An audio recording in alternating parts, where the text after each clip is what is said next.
I'm Lev Gonick, Arizona State University's Chief Information Officer.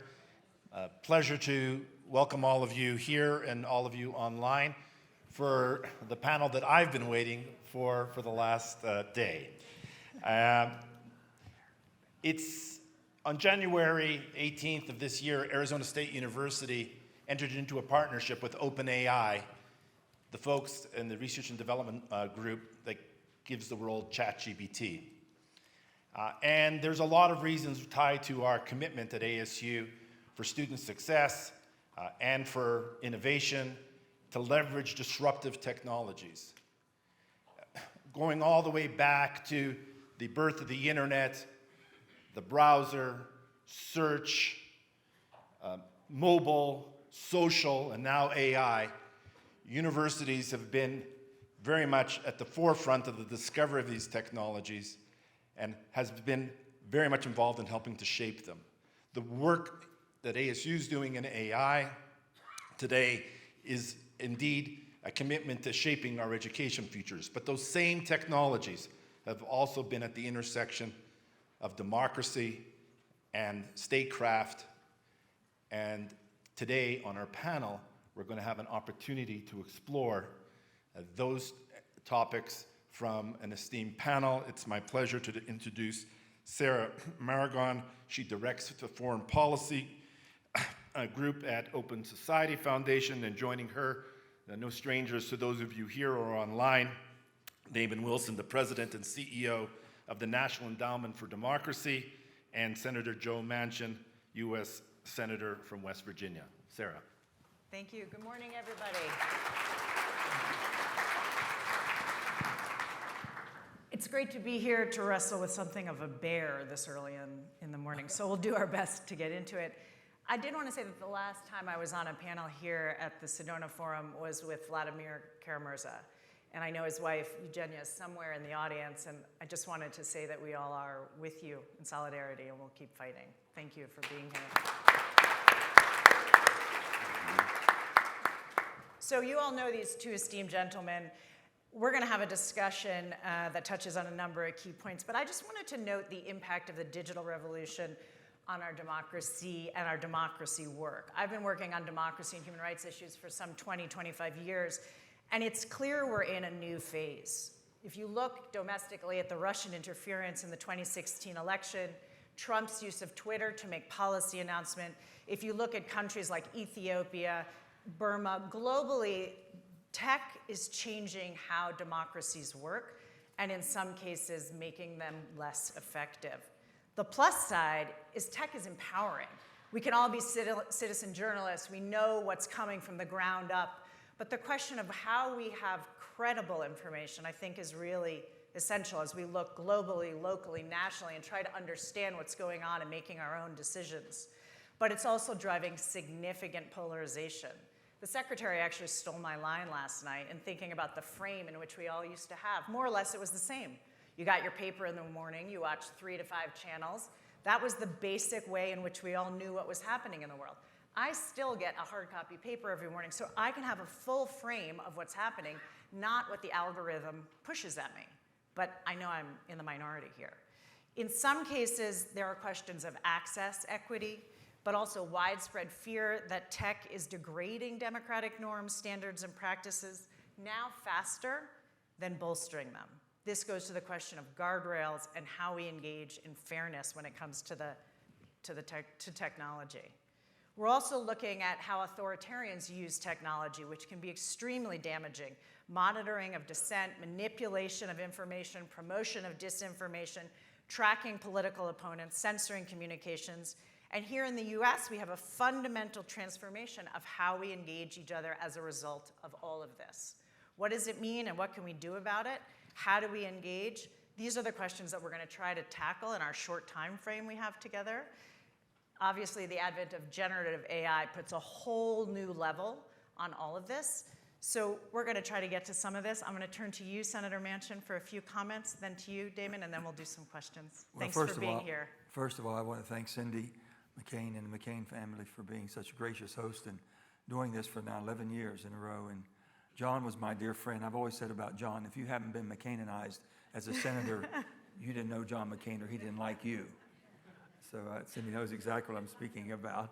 Anyway, it's just great to be here with my daughter and my wife, Gail, all my family and friends, and my colleague, Peter Welch over there in Vermont, dear friend and colleague.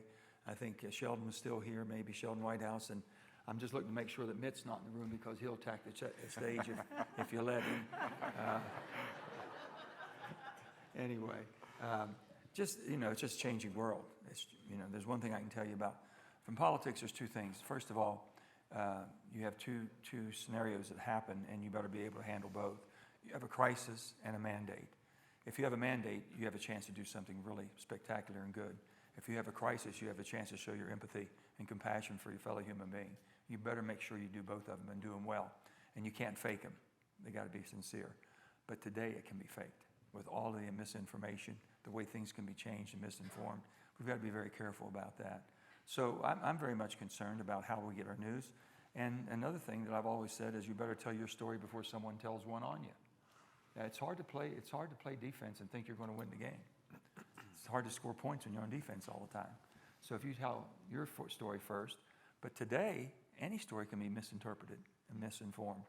And we're seeing how do certain people get in politics anymore. It just baffles me to see people that are coming that truly don't have the country first. If we're sitting here, the McCain Institute, whether you knew John, didn't know John, whether you liked John, didn't like John, whether you're a Democrat, Republican, could care less.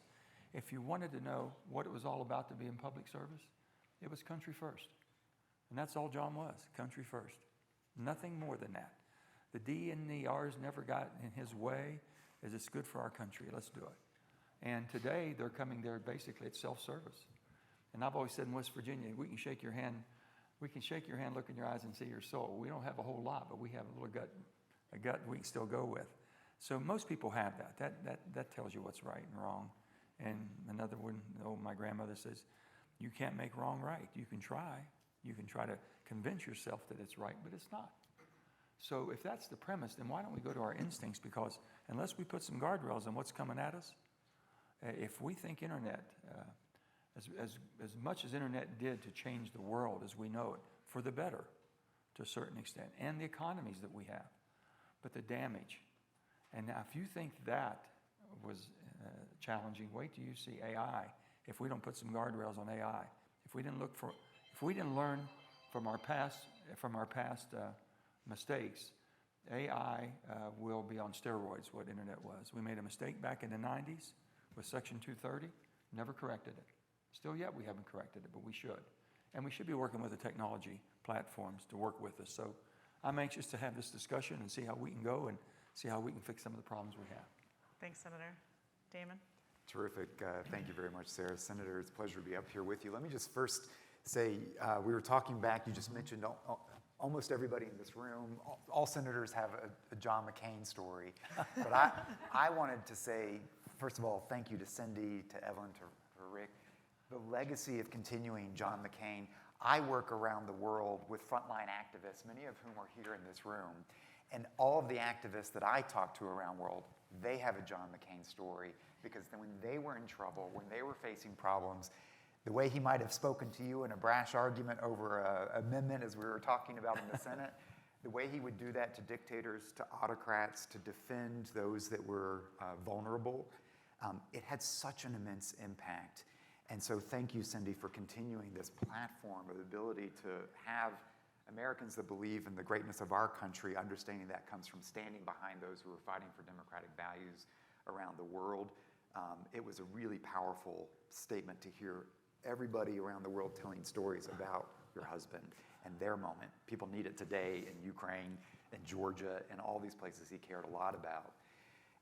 But we're talking about something that has the potential to be really, as you said, a negative story, democracy in the digital revolution. And there are a lot of scary things out there, and we'll talk a little bit about that. But I wanted to frame it in a couple of ways of how really new this moment is and how it overlays with a really existential challenge to freedom globally. But part of the answer has to be not playing just defense, but playing offense, and sort of unpack those two pieces. And if you think about where we are, in 1999, the advent of Google, 2004, the Facebook, 2005, YouTube, 2006, Twitter. So none of that existed before. And if you think about it, and there's not a direct correlation, but for Freedom House, when those tech platforms are coming online, beginning the first opening salvo of this digital revolution, we were on the back end of the third democratic wave, 30 years of democratic expansion that we kind of felt was now the norm.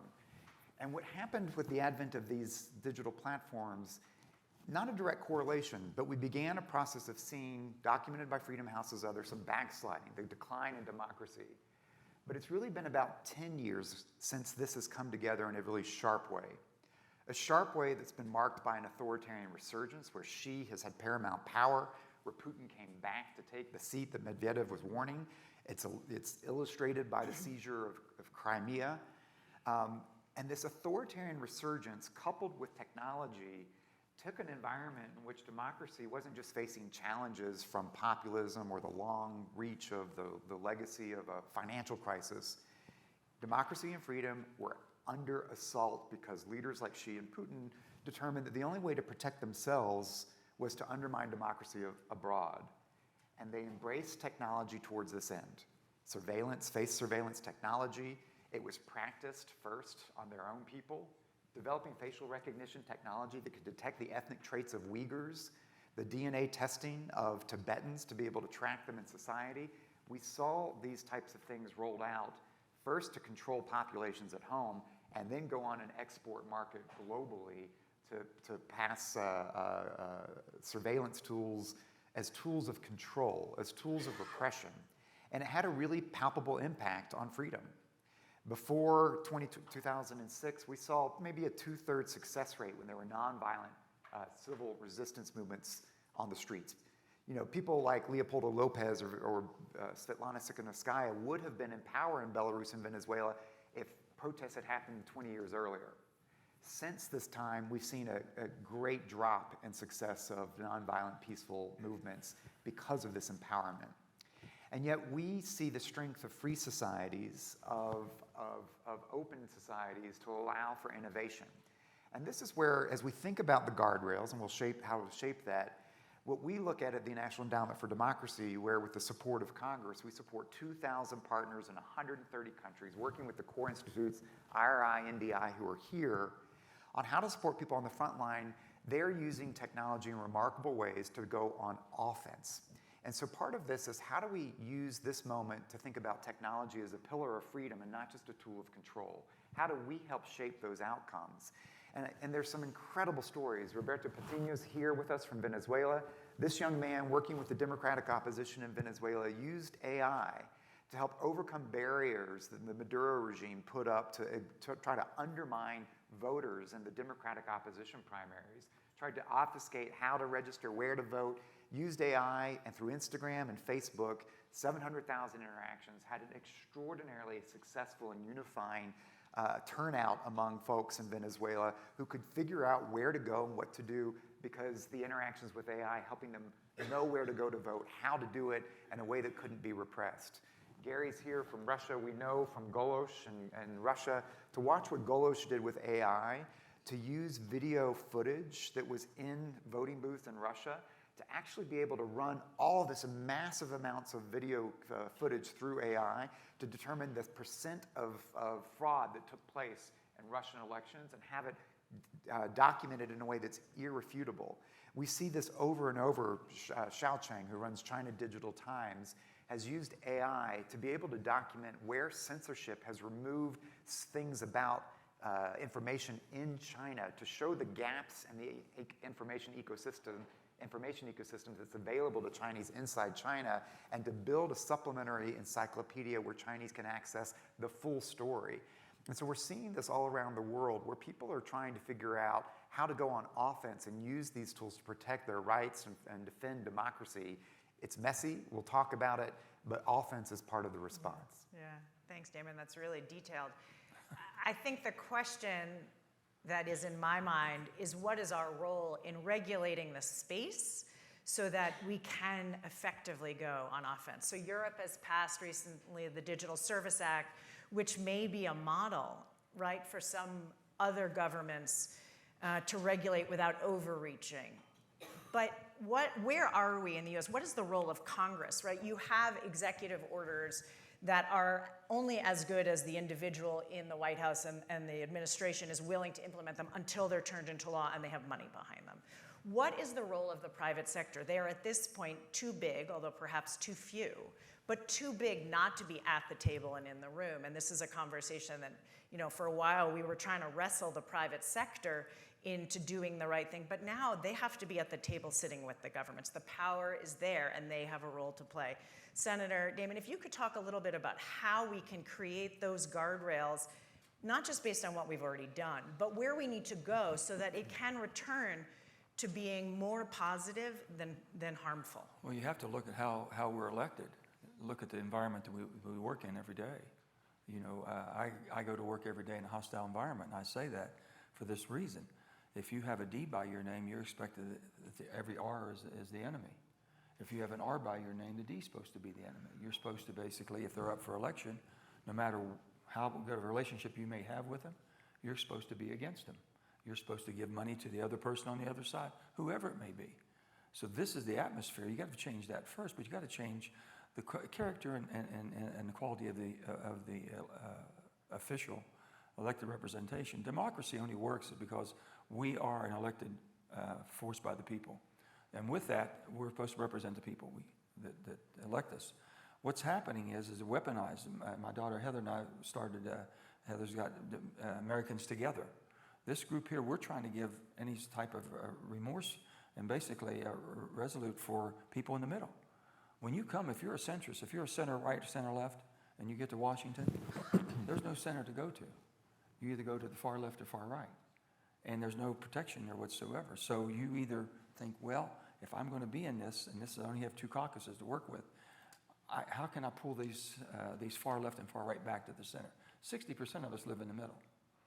We want the grand old party to be grand again. We want the Democratic Party to be responsible again. That's all.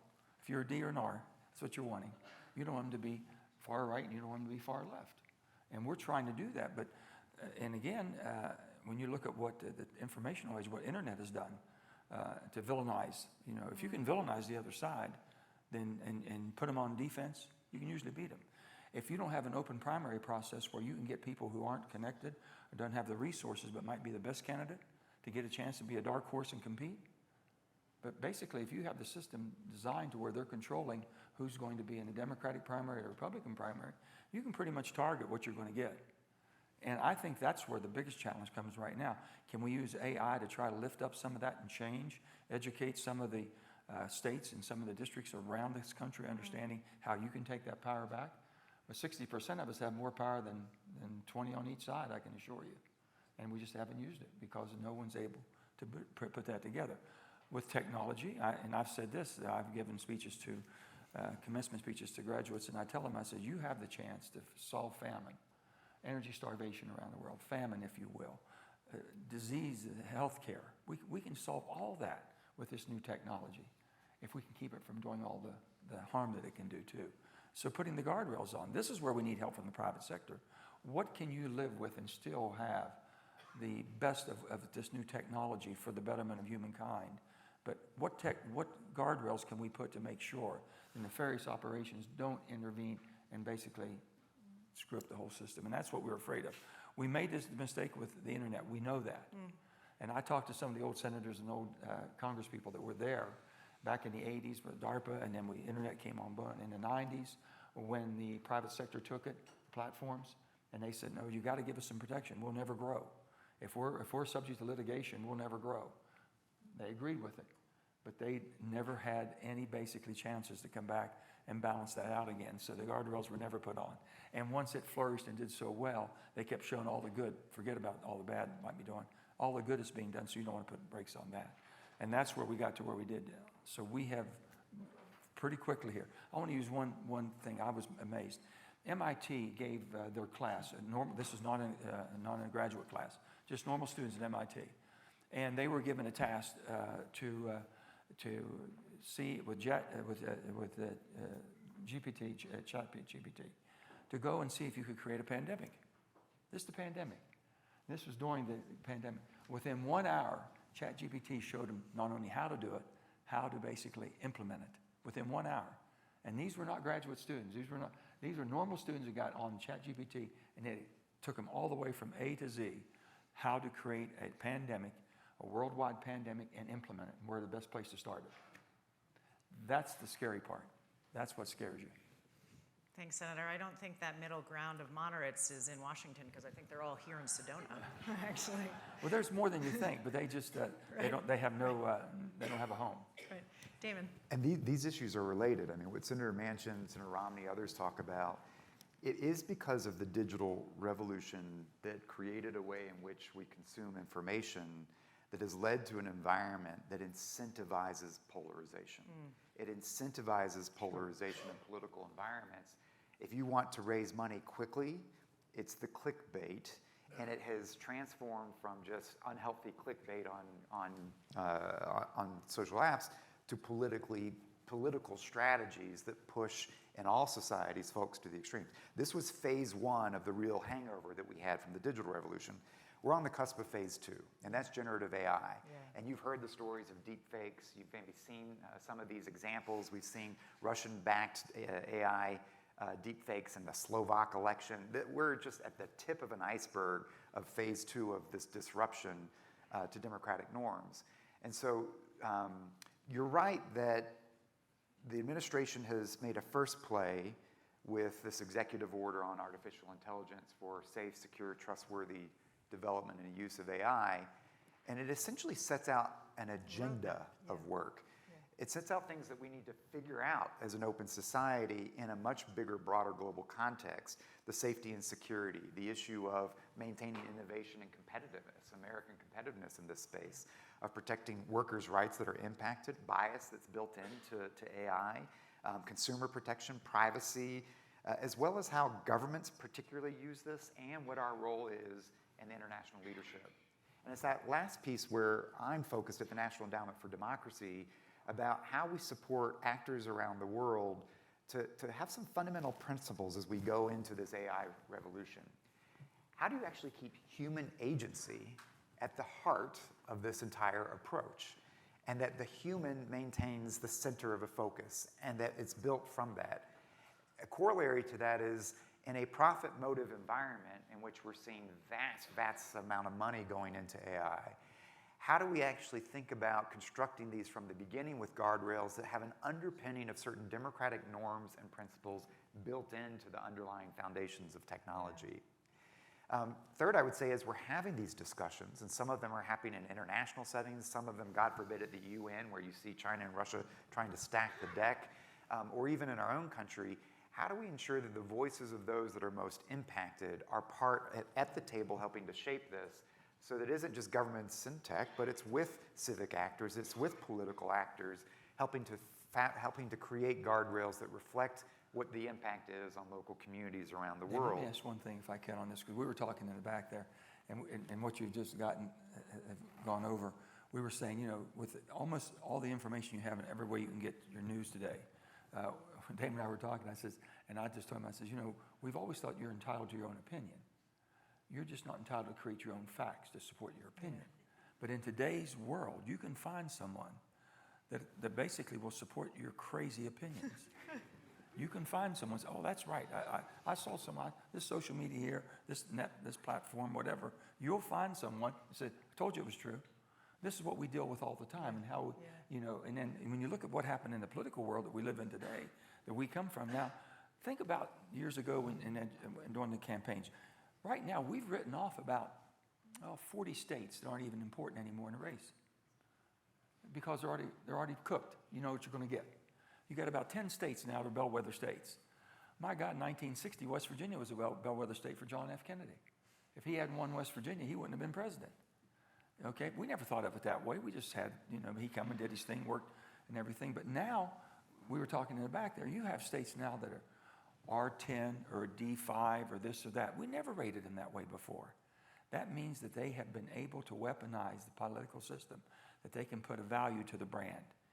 They don't care about the person. It's not what the quality of a human being that Peter Welch is. It's based, does he have a D by his name in one area or an R by his name?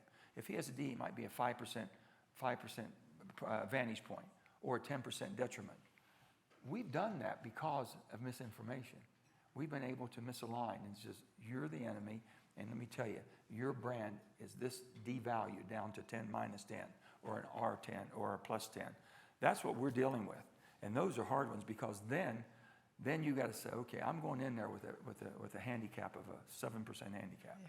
How do you do it? How do you overcome it? How much will it take? Is it worth getting involved? It's going to be one hell of a battle. Should I do it? We can't recruit good people to put their name on the ballot anymore, because the process is just so onerous to the point to where I don't want to put my family through this. Yeah. I'm not going to get them beat up. I don't want to take this. And if we can't show that we can overcome it, how can you do your job around the world showing people the freedoms of democracy? We're the defenders of freedom around the world. We should be the poster child. And they're looking at us now dysfunction. One quick tidbit. Every Congress is 2-year stint, okay? The 117th Congress was extremely productive we've had. And all of our Congresses from the beginning have been about 500 bills we pass, an average of 500. So far in the 118th Congress, we've passed 84 bills, Peter. 84 is all we've got done. It's because it's dysfunctional. Our friends in the House can't get their act together. I said, it's like watching a baseball game going in extra innings. You wonder who the relief pitcher is going to be. You can't figure out who they're going to put in, but they just can't get their act together. So when it's dysfunctional and you're out trying to sell what we're doing, how well it works, it makes it hard. You got a tough job, Dan. Well, the first thing, I leave the domestic politics to the senator. I can tell why he's working overseas. I think there may be a few members of the House in the audience who want to take issue with that after the session.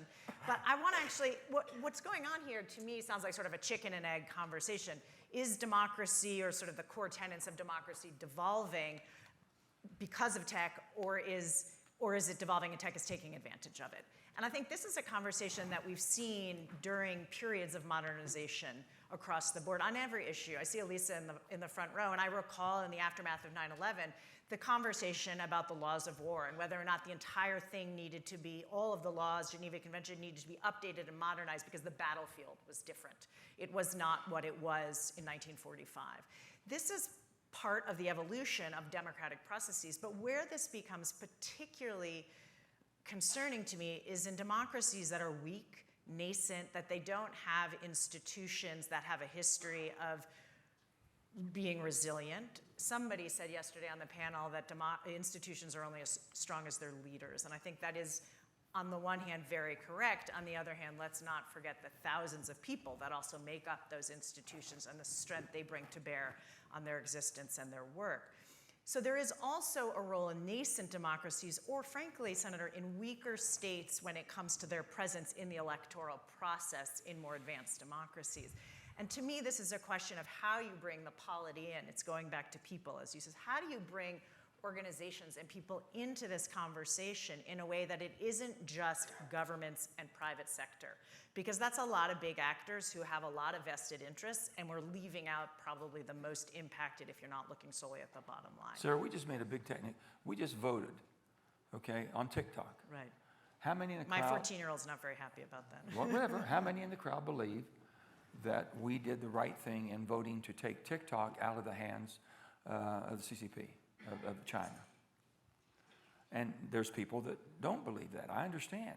But the bottom line, we have absolute proof of the algorithms that were being produced against us to be influenced in our society. Yeah. And the only thing I said, the best way I can explain, because I tell everyone, TikTok's not going away. That platform is too popular, and it can be very productive. We're just not wanting to make sure the information is not given to the wrong people to be used against us. That's all. And if you want to know why, they say, well, this is a free country. We are. We should be a free country, an open country to the extent that we can reciprocate. Yeah. Try going over and doing what they're doing. For us to go, any of you all in technology, to go over there and do what they're doing here. That's all I would say to it. So we're just basically looking at it from that standpoint. That's the first salvo that we're looking, that we're got to put some guardrails on. And to have that strong of a vote come out of from a House, 300 and I think, was it 300 and some votes, Democrat and Republicans alike. So we can work when we have to, but we're starting to show now that we're going to try to get control of this informational age that we're going into to be more of an asset and a plus to us and to the rest of the world, and show them how we can use it. But it's a very challenging time. Can I just pick up on the downstream consequences of that? Because You're all concerned about the Chinese Communist Party having access to data about Americans. Well, Russia used TikTok too, basically. Russia's been using it, what we found out just recently, more so than even China. Certainly, certainly. But one of the things that is important to understand is that a lot of these technologies and tools are actually used to be the long arm of repressive regimes to target diasporas of their own communities in free societies. If you talk to almost any Uyghur anywhere in the world, they will show you on their WhatsApp, they will have a phone call from a Chinese police person, some type of intimidation tactic that's been used through technology to track them down, intimidate them. You talk to a Tibetan that has family still in Tibet, and their family is being held hostage, and they are being told about it. We've seen this technology and the privacy associated with it to be an instrument of transnational repression happening for often people who have become American citizens, citizens of free societies being intimidated by repressive regimes in free societies. That's particularly offensive and something that I think we've got to deal with. But there's another corollary to this, that we do talk to a lot of activists around the world for whom this technology is a lifeline. It is a way for their voice to be heard, to be amplified. And there is an effort underway right now where, as you were talking about, in the past, the United States had a pretty strong arm in shaping global norms that would come with a democratic bias and provide a level of protection in swing states and places where institutions were vulnerable. That dynamic has changed as you've seen an aggressive effort from the autocrats, Autocracy Inc., working together to put their people in debates of the ITU in various international settings to try to build sovereign autocratic norms on shaping what are the future things that are going to shape the issues of technology. And the irony is that our partners often say we are actually quite concerned. The balkanization that you worry about that sends you into a political rabbit hole, autocrats want to use this to balkanize control of the internet, of information, so that their populations are cut off, that there is no longer a sense of global connectivity and awareness, but they can control the information and they have an information ecosystem that they can manipulate their own populations through. And so part of this is how to maintain that sense of global connectivity so that civic groups, democratic actors, those have this interaction, this connection, and fundamentally access to credible information that can challenge the information environments that autocrats have created. It's an interesting argument, and this might surprise some coming out of my mouth, but it's an interesting argument for ensuring that the private sector can be, in a sense, the long arm of U.S. government presence, right? If you think about what Secretary Yellen said yesterday when talking about the importance of democratic norms and regulatory regimes that are reliable and consistent and fair, there is a role for the private sector, not just in helping build guardrails, but also in saying, hey, no, we are not going to engage, we are not going to let you engage. That is partially guardrails, but it's also a promotion of the ideals and the policies that the United States perpetuates. And I've often been struck by how separated out the private sector has become when we're looking at U.S. national security. Commerce is growing in its work overseas, but it's not in the same presence as the Pentagon, for instance, or even sort of as present connected to the U.S. government as the State Department. There's an opportunity there, right, to bring other actors into the conversation to widen the table so that we are as present as some of those other nefarious actors in trying to engage. We've got a couple of minutes left. I wanted to ask about civil society. Open Society Foundations works globally with civil society actors, and it's an extraordinary boon every time I talk to colleagues to learn what the impact is of U.S. policy anywhere else in the world. It's sort of a refreshing reminder of what works, what doesn't work, and how to do no harm. Can you talk a little bit, Damon, about the role of civil society in this process of managing technology and the digital revolution as democracy is on the back foot? What are the opportunities globally for civil society? And Senator, if you want to add in a little bit about sort of how West Virginia can, or Americans can sort of also engage as individuals, because you've talked a lot about electeds, but what's the role of people what's here? happening on the college campuses? Yeah, Damon, please. Sure, thank you.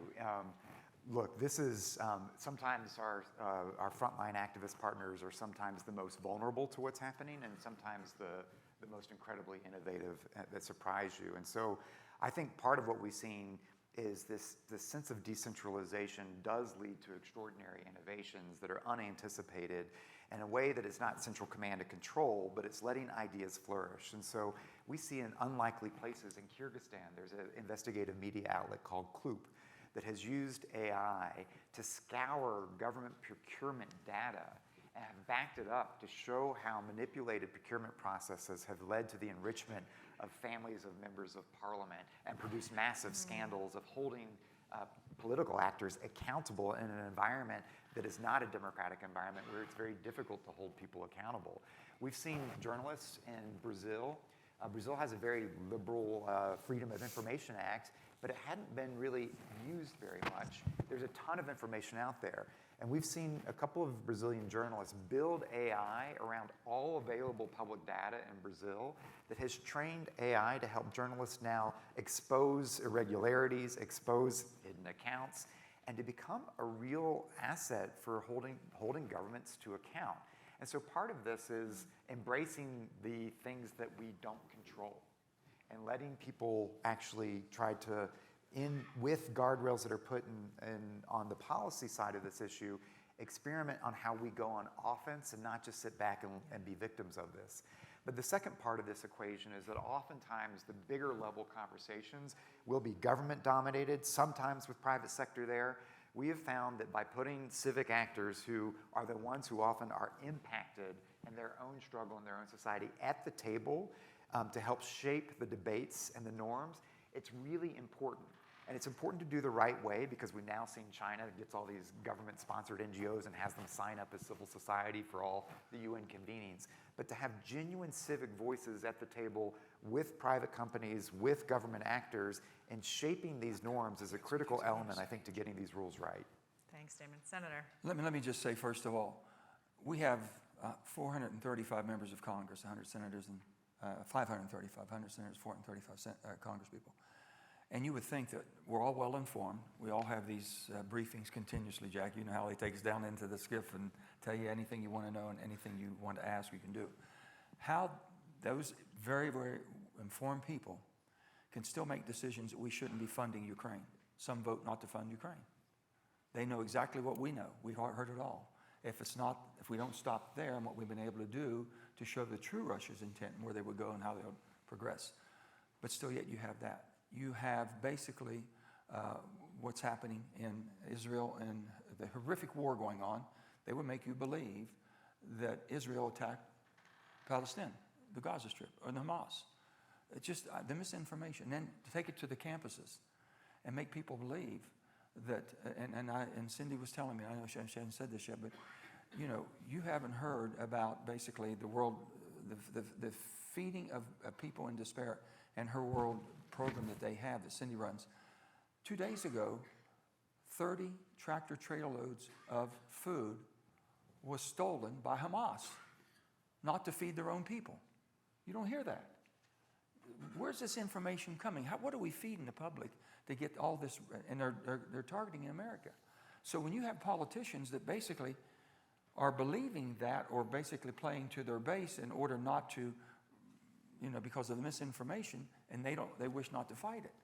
And that's what bothers me more than anything. And what you're doing, Damon, and trying to do there, if you can't show the Americans are able to sort through this and put the facts in front of the misinformation to where it instigates and invigorates people to say, well, we're going to go attack this and we're going to do that. And then on top of that, the same institutions that are wanting all this giveaway program for the tuition and their loan programs want us to pay for them and doing what, it makes no sense to me whatsoever. And so I've been trying for 40 years, I've been involved in public service for 40 years. The last 14 years as a senator, I have come to the conclusion I cannot change it within. You're not going to change Washington within Washington. The business model duopoly of the business is too strong and too profitable. But we have to be able to now get truly the information to the public from district by district, state by state, of how you can take it back. And that's what Americans Together is all. I said, if I can do one thing, I can try to recruit the best candidate. I don't care whether they have an R or a D or an I by their name. Makes no difference to me. And what John would do, no matter what, it was always the character of the person. It wasn't the strength of basically their loyalty to the party, it was the character of the person. You get the right people there, going for the right reason and give them the support, we can change this pretty dramatically and pretty efficiently, I think. So I'm proud to be an American. God, am I so proud to be an American and what we have to offer and what we've done for the world. But boy, I'll tell you, we've got our work cut out for us now to get our act cleaned up in our own backyard so that we can give you the tools you need to show them how they should act in a civilized world. Senator, you're right, and we heard it from Secretary Blinken last night. Even as messed up as we think things get here, the United States is a source of inspiration. It helps set a bit of a North Star and a tone. These things have an impact. It's also at the same time true that owning our humility, owning the absolute fact that we live in a system that doesn't mean we have the best healthcare policies. It means we have the ability to screw up, make mistakes, and self-correct.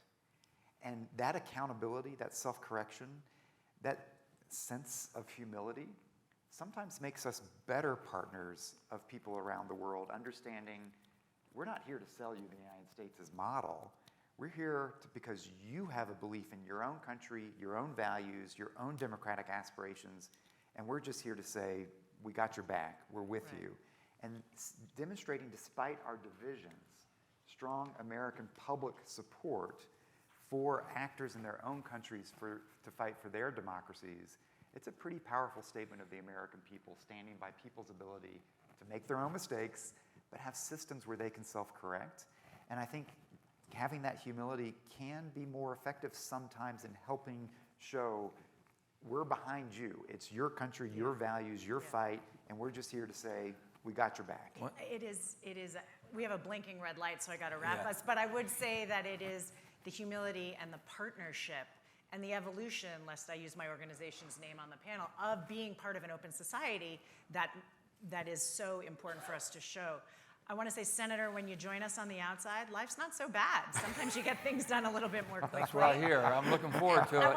I want to say thank you to Cindy, the McCain family, to Evelyn and everybody. And just to say that when I was a staffer on Capitol Hill, activists from all over the world would come meet with me in Senator Feingold's office, and then they'd say, how do I get to John McCain? Where is he? Where is he? Can you bring me there? Where is Senator McCain?